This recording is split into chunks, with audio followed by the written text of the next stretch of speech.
თქვენ უყურებთ პირდაპირ საუბარს, ჩვენი სტუმარია ზვია ძიძიგური, ბატონო ზვია, მოგესალმებით პირდაპირ საუბრის სტუდიაში. მოგესალმებით გაბატონო ეკა, მივესალმებით ტელემაყურებლებს. პირველ რიგში თქვენ დღეს იყავით სახალხო კრებაზე. რამდენად გაამართლა დღევანდელმა დღემ თქვენი იმედები? მე ვფიქრობ, რომ რაღაც დრამატული სიტუაცია შეიქმნა თითქოს ამ კრების ირგვლივ. ხა გააჩნია ვის რა მოლოდინი ქონდა ამ კრებისგან. იყო რადიკალურად განწყობილი ადამიანთა ერთი ჯგუფი, რომელიც ფიქრობდა, რომ ეხლა დღეს დამთავრდებოდა რაღაც სააგაშვილს გავაქცევდით ხელისუფლებიდან, მაგრამ იყო ნაწილი, რომელმაც იცოდა ზუსტად რისთვის მოდიოდა ამ კრებაზე და ამ კრების თავარი დანიშნულება იყო, რომ დღეს აერჩია ორგანო, რომელიც შემდეგ გაუძღვებოდა პოლიტიკურ პროცესებს. და რატომ კარგად არ აუხსნეს ამ ხალხს რისთვის მოყავდათ? ეხლა რა არის, იცით რა ზოგჯერ რამდენიც არ უნდა ახსნა ადამიანს, მაინც რაც თვითონ გულით და სულით უნდა, მაინც ისე გებულობს ნებისმიერ წინადადებას და ნებისმიერ ნათქვამს. მე ჩემთვის გეტყვით რა არის ყველაზე მნიშვნელოვანი სახალხო კრებაში და რის გამოც ეროვნულმა საბჭომ მიიღო გადაწყვეტილებობა, რომ მიეღო სახალხო კრების მუშაობაში მონაწილეობა. ჩვენ გავხსოვთ ალბათ იყო პერიოდი, როდესაც პოლიტიკოსები ვატარებდით აქციებს და საზოგადოების ცნობილ წარმომადგენლებს და ადამიანებს, რომლებსაც პატივცემენ ქვეყანაში, ვეძახოდით ამ აქციებზე, მიტინგებზე, ისინიც მოვიდოდნენ, სიტყვაში გამოვიდოდნენ და ამით ამოიწურებოდა მათი ფუნქცია. დღეს პირიქით არის. დღეს ესე იგი მოხდა ის, რომ თვითონ საზოგადოების წარმომადგენლები, რომლებიც არიან უკმაყოფილო იმით, რაც ხდება ქვეყანაში, თვითონ შეიკრიბნენ საინიციატივო ჯგუფი შექმნეს, მოიწვიეს კრება, ანუ დაიწყეს მოქალაქეობრივი და პოლიტიკური აქტიურობა, ასე შეიძლება ითქვას. რაც ჩემს აზრით არის ძალიან მნიშვნელოვანი და ეს იძლევა შესაძლებლობას. ეს პოლიტიკოსების ჩარევის გარეშე მოხდა თქვენი აზრით? ეს პოლიტიკოსების ჩარევის გარეშე მოხდა, რა თქმა უნდა, ეს პოლიტიკური ფიგურებიც, რომლებიც შემდეგ გამოჩნდნენ ამ საინიციატივო ჯგუფების ირგვლივ, ეს შემდეგი თანამდები მოვლენა იყო, თორე თავიდან, რა თქმა უნდა, დაიწყო. ჩემთვის ძალიან მნიშვნელოვანია, როცა ნონა გაფრინდაშვილი, როდესაც რეზო ესაძე, როდესაც გურამ ფირცხალავა, ელიზბარ ჯაველიძე, ეს ადამიანები არიან ჩართულები ასეთი ტიპის პროცესებში, მე ამას მივესალმები და მიმაჩნია და გულწრფელად ვამბობ ამას, ასაც მუდმივად ვამბობ თქვენ ეთერშიც, სხვა ეთერშიც, რომ ჩვენ დღეს ვართ სერიოზული პრობლემის წინაშე და თუ არ მოხდა მთელი საზოგადოების ენერგიისა და რესურსების კონსოლიდაცია და ფოკუსირება ერთი წერტილის მიმართულებით, ისე არ გამოვა, იმიტომ რომ ეს ხელისუფლება არ არის შევარდნაძის ხელისუფლება ხარ, რომ წიხლი კრა და უცებ წაიქცეს. არ წაიქცევა ესე იოლად. ამიტომ ყველა საზოგადოების ყველა ფენიდან, ეს იქნება ცნობილი წარმომადგენლები, ნაკლებად ცნობილი წარმომადგენლები, თავის დარგში ცნობილი წარმომადგენლები, პოლიტიკური პარტიები, არასამთავრობო სექტორი, ყველანი უნდა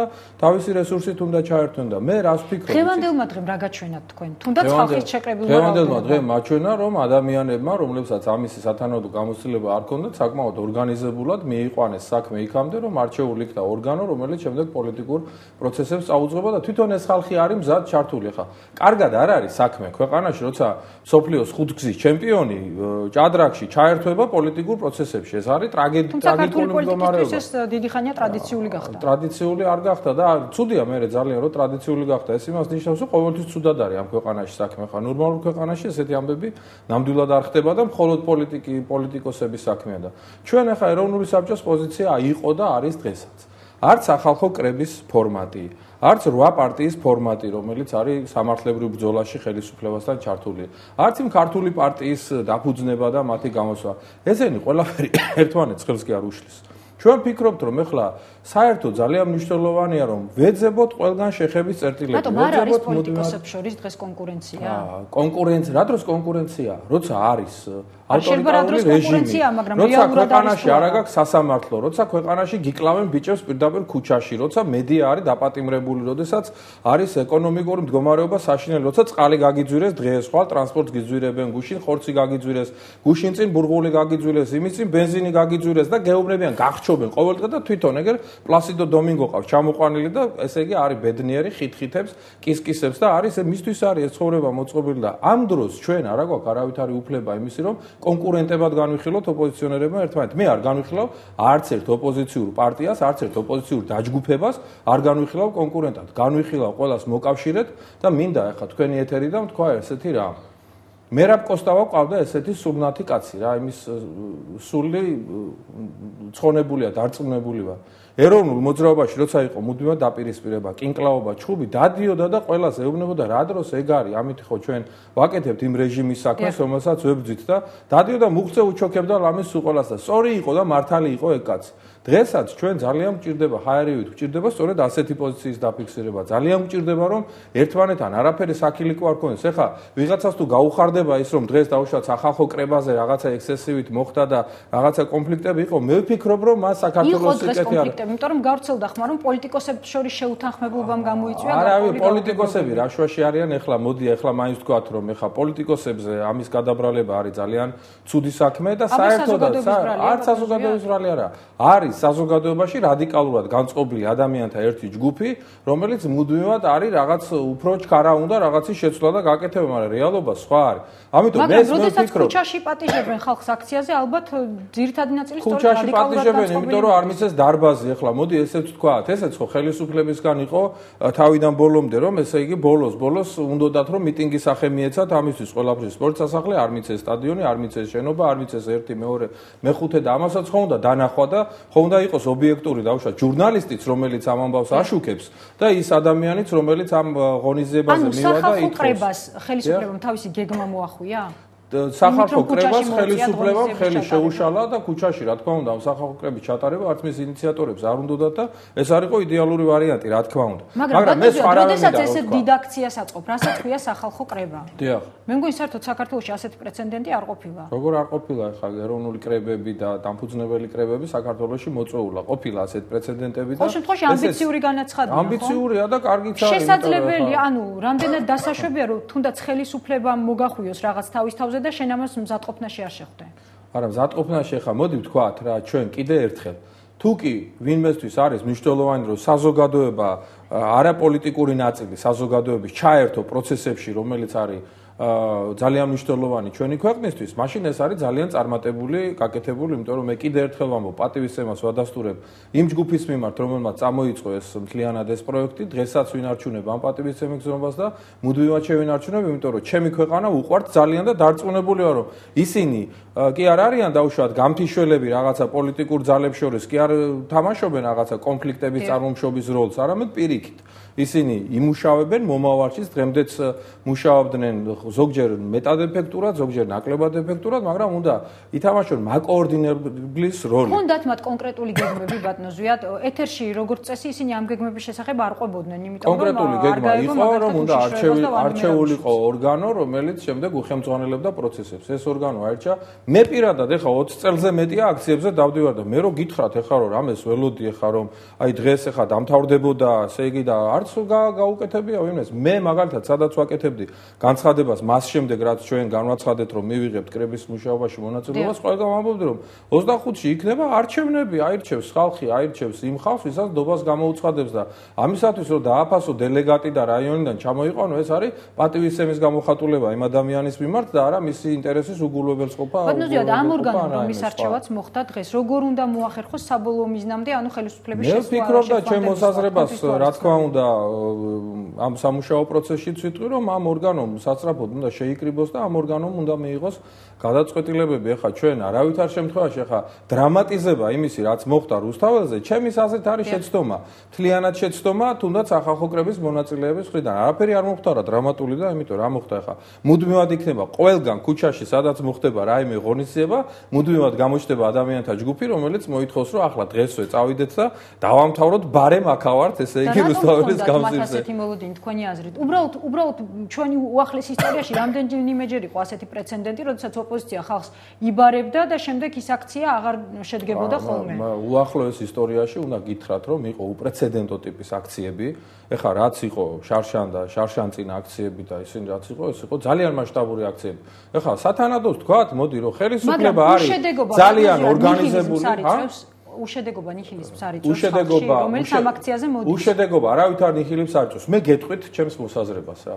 ხშირად ამობენ, აი ხალხი დაიღალა, ხალხი აღარავის აღარ ენდობა, ხალხი იმას პოლიტიკურ პარტიებს არ ენდობა, ახლა დღესაა ლაპარაკი იმაზე, რომ თურმე საზოგადოების წარმომადგენლებსაც არ ენდობა, ეს ასე არ არის. ხალხი ენდობა და მიყვება ძალას. და ძალა ფიქსირდება მისთვის მხოლოდ ერთ კომბინაციაში.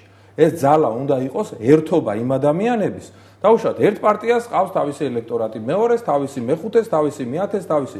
როცა ეს პარტიები არ არის საჭირო, რომ გაერთიანდნენ დაუშვათ ერთ საარჩევნო ბლოკში, ან გაერთიანდნენ ერთ პარტიულ ორგანიზაციაში, ან ერთ ალიანსში, მაგრამ კოორდინირებულები ხომ შეიძლება იყვნენ ერთმანეთში. მაგალითად, რას გეტყვით ახლა? არის 8 პარტია, რომელიც მუშაობს საარჩევნო კოდექსთან კონტექსტში ხელისუფლებასთან და ცდილობს, რომ იმ ფრონტზე რაღაცა წარმატებას მიაღწიოს.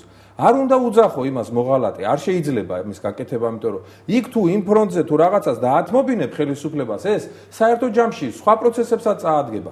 არც იმ რვის წარმომადგენელმა არ უნდა ლანძღოს და არ უნდა აქილიკოს ისინი, ვინც ფიქრობს, რომ აი სახალხო აქციით მხოლოდ შესაძლებელია რაღაც დათმობებზე იმ ორგანომ, რომელიც დღეს აირჩია სახალხო კრებამ, როგორ უნდა მოახდინოს, ასე ვთქვათ, გადაწყვეტილებების აღსრულება? მოდი, ეკა, მე პოლიტიკურ ნაწილს გეტყვით. პოლიტიკურ ნაწილში რა თქმა უნდა.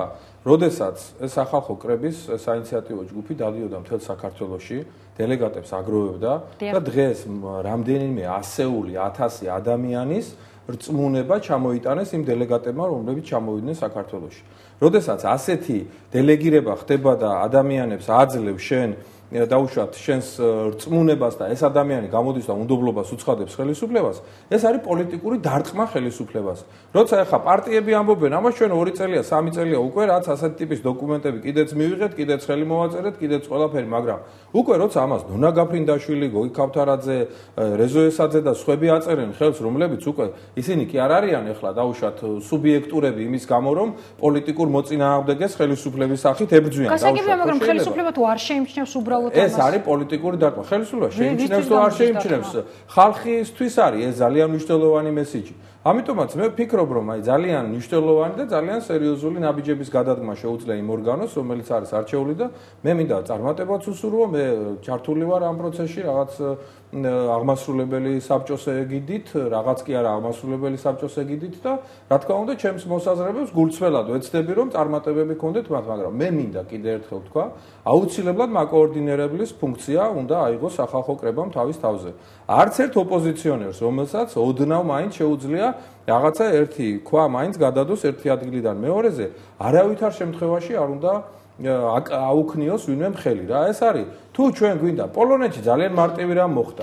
იყო კომუნისტური ხელისუფლება, ჩამოყალიბდა სოლიდარობა ორგანიზაცია, სადაც შედიოდნენ არა მარტო პოლიტიკური პარტიები, არამედ შედიოდნენ სწორედ ესე საზოგადოების წარმომადგენლები, შედიოდა არასამთავრობო სექტორი. ვისაც კი რამე ოდნავ გავლენა ჰქონდა, ეს ადამიანები დაირადნენ სულ ყველა და საოცარი ტოტალური ხელისუფლება შეცვალეს. დღეს ოპოზიციის და საზოგადოების ამოცანა არის ხელისუფლებას გამოუცხადოს ტოტალური ომი ყველა ფრონტზე. ეს იქნება სახალხო კრების სახით, ეს იქნება იმ სამართლებრივი, იმ რვის ფორმატის სახით თუ გნებავთ, ეს იქნება სასამართლო დარბაზებში, ეს იქნება საერთაშორისო ორგანიზაციებთან თუ ასე შემდეგ. ეს არის გასაკეთებელი, ეს არის რუტინული შრომა, ვინმეს არ ეგონოს, რომ გაკრავს ახლა ფეხს სააკაშვილის ხელისუფლებას და წაიქცევა, იმიტომ რომ ეს არის გულუბრყვილობა ასეთი ფიქრი და ამიტომაც ჯობია ჩვენ მაგალითად მაგრამ როდესაც გარკვეული კონკრეტული მიზანი არსებობს, თუნდაც ხელისუფლების შეცვლა, რაც აქვს სახალხო კრებას. ხელისუფლების შეცვლა მიზანი არ არის კაბატონო. მე სახალხო კრების მიზანზე მოგახსენებ. არ სახალხო კრების მიზანი არ არის, მე მგონი არ არის. მიზანი ამ ქვეყანაში არის ნორმალური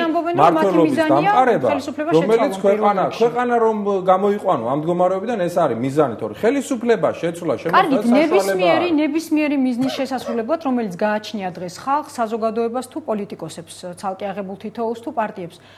ქმედებების გარეშე ეს ხომ ვერ განხორციელდება. ვერ განხორციელდება. თქვენი აზრით როგორი უნდა იყოს სახალხო კრების ქმედებები მაშინ? ყველა ფრონტზე, მე ამას ვამბობ, ეხლა ამდენი წუთია. არა, მე ვგულისხმობ კონკრეტულად სახალხო კრებას, რომლებიც აცხადებენ, რომ უნდა დაიწყონ დაუმორჩილებლობის გამოცხადება. კონკრეტულად სახალხო კრება. უნდა აირჩიონ სხვადასხვა კომიტეტები, წავიდნენ რეგიონებში.